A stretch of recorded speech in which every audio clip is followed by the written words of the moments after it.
Selamat siang untuk kita semua. Tepuk tangan untuk kita semua.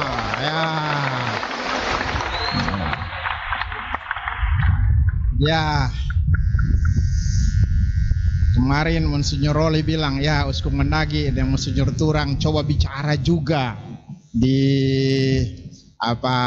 pada saat ya termasuk bagian dari khotbah. Ya sudahlah. Kita juga merupakan buah-buah dari Keuskupan Manado. Jadi ya taat kepada Uskup Manado. Jadi ya uskup juga harus belajar taat. Karena banyak uskup juga kepala batu. Ya. Saya belajar taat pada Uskup Manado. Karena kalau saya selesai di Ambon, saya harus pulang Manado. Jangan nanti Monsinyur Roli tidak terima saya, celaka sudah.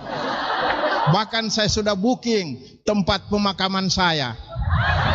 Oke, ini baru permulaan ya. Saya rasa bangga melihat Anda sekalian. Andalah merupakan buah-buah dari Keuskupan Manado ini. 150 tahun kembali.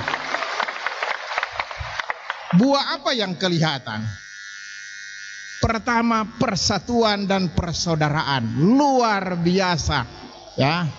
Berbeda-beda tapi bersatu.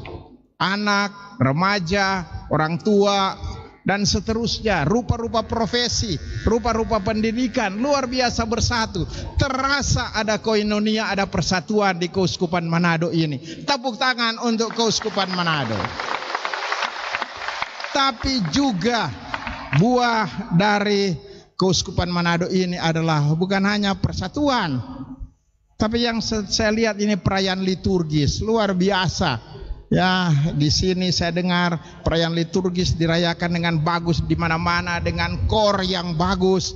Luar biasa kor di sini, tapi hati-hati siapkan baik-baik untuk Pesparani di Ambon nanti bulan Oktober ya. Mau baku lawang antara Manado dan Maluku. Tapi saya dengar orang Manado bilang, "Torang tidak usah juara supaya jangan kata nanti kali berikut di Manado."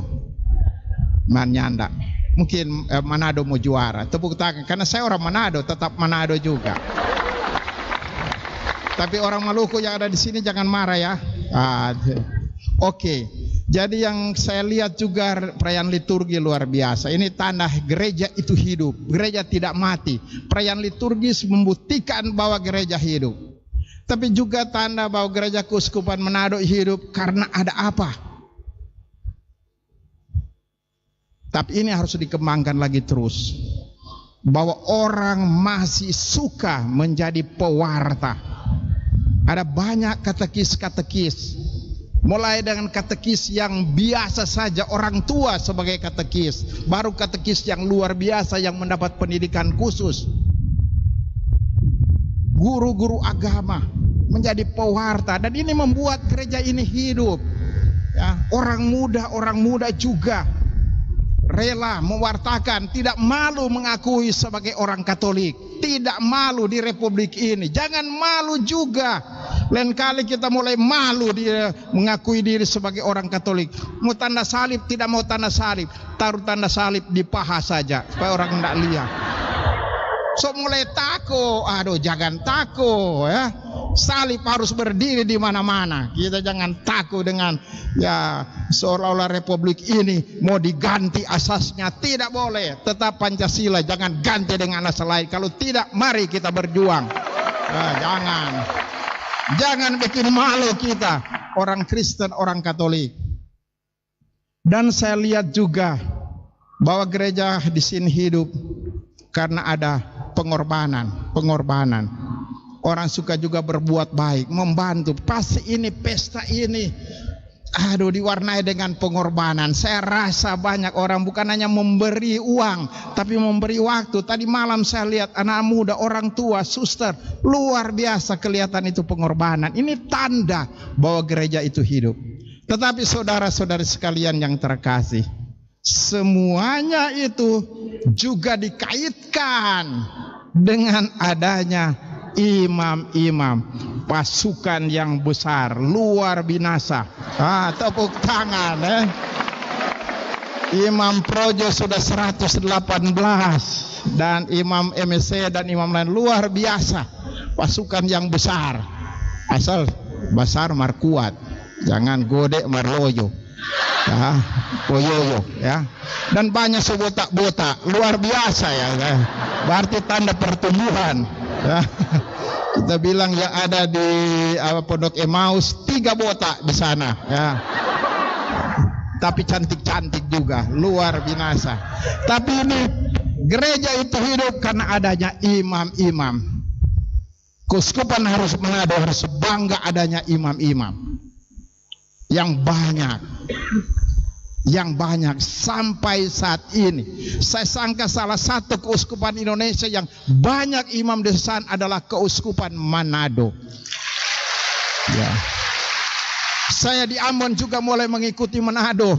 Tahun depan mungkin sudah 100 juga imam di sana di uskupan Amboina. Apalagi di uskupan Kupang lebih banyak lagi. Aduh, jago ini Monsiur Turang juga ya. Biar tukang garam mar boleh jo ya dan sebagainya. Tapi luar biasa adanya imam-imam di sini. Tapi pertanyaan saya, di masa yang akan datang, cukupkah dengan adanya kuantitas imam? Banyak imam, cukupkah? Atau harus lebih diutamakan kualitas para imam? Karena seringkali ya saya tidak tahu di sini, mari di Ambon, aduh banyak juga imam poyoyo, aduh, semulai kepala batu, semulai jadi kaya, dulu di seminari miskin, seret jadi pastor so kaya, aduh. Dulu cuma berjalan kaki, sekarang aduh pertandingan mobil-mobil. Di Kuskupan Amboina juga aduh saya mulai takut juga. So mulai banyak tuh mobil-mobil. Dan saya tahu berjalan karena itu saki-saki banyak. Ya. Gode mar saki-saki. Aduh jantung kah atau apa, asal jangan AIDS saja. Ya, dan sebagainya.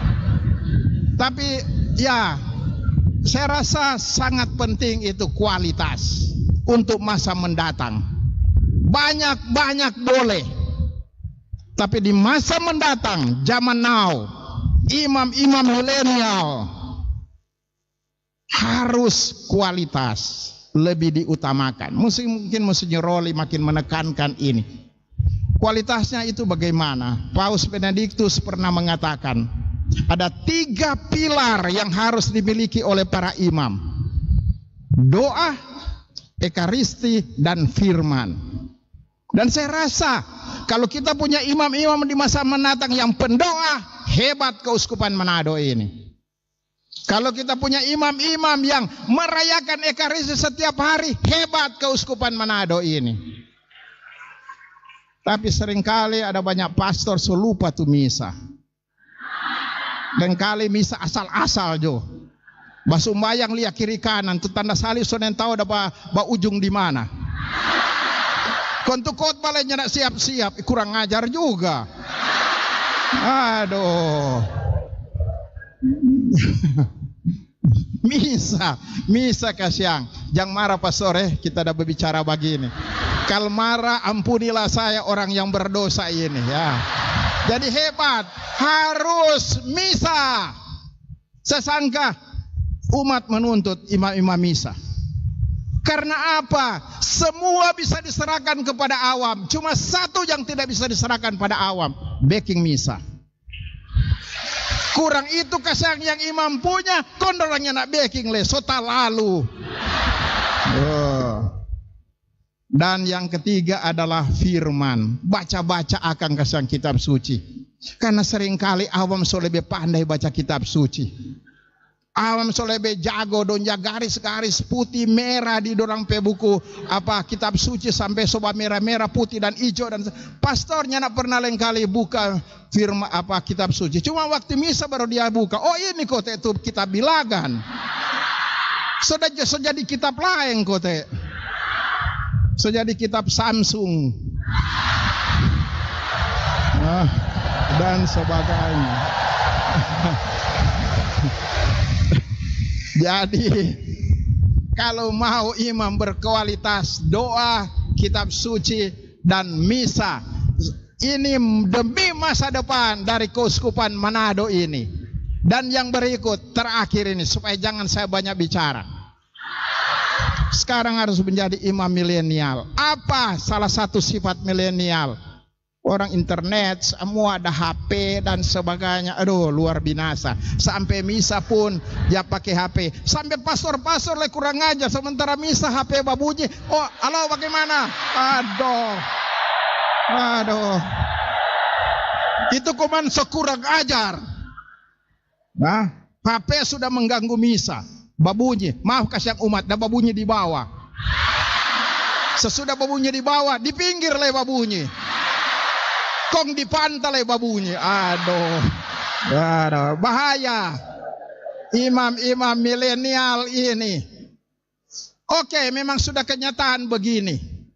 Tetapi saudara-saudara sekalian, saya sangka salah satu tugas para imam sekarang coba mendidik umat supaya pakai alat-alat komunikasi modern secara bagus, bukan mengganggu komunikasi malah. Sampai di gereja pakai HP dan semua, sampai soalnya anak sumbayang. Karena terus menerus gimana internet, browsing terus sampai mata jadi buta karena itu. Sekarang ada istilah bagus yang didapat, istilahnya fabbing, phone dan snubbing. Itu menunjuk kepada orang-orang yang sibuk dengan HP, sampai tidak mau bergaul. Dan seringkali juga terjadi dengan para imam. Karena itu para imam zaman sekarang, malah mereka harus di depan untuk mendidik umat supaya pakai alat komunikasi dengan bagus, bukan mengganggu relasi dengan sesama dan Tuhan. Dan saya sangka ini imam-imam milenial. Dan terakhir, ini untuk para untuk para suster itu ya. Tadi dibilang jangan bicara cuma imam, suster juga. Apalagi suster ini pasung-pasung, marpongo. Enggak. Oke. Suster.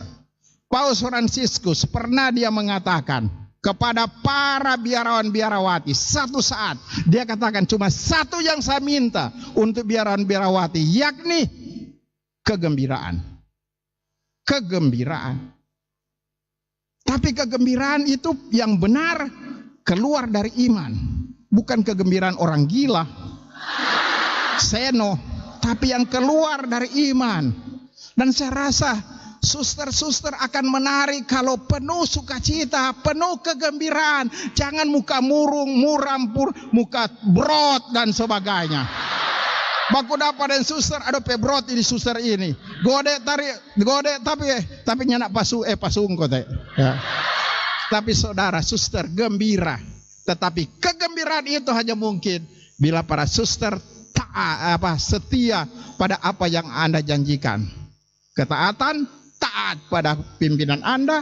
Kedua, kemiskinan, boleh ada doi sadiki marjangan semulai simpang-simpang tu doi, mulai ada deposito superior ndak tahu, biar nanti so kaya sekali suster, makin pasung so pakai badakno, so pakai adan sebagainya. Dia pesloyo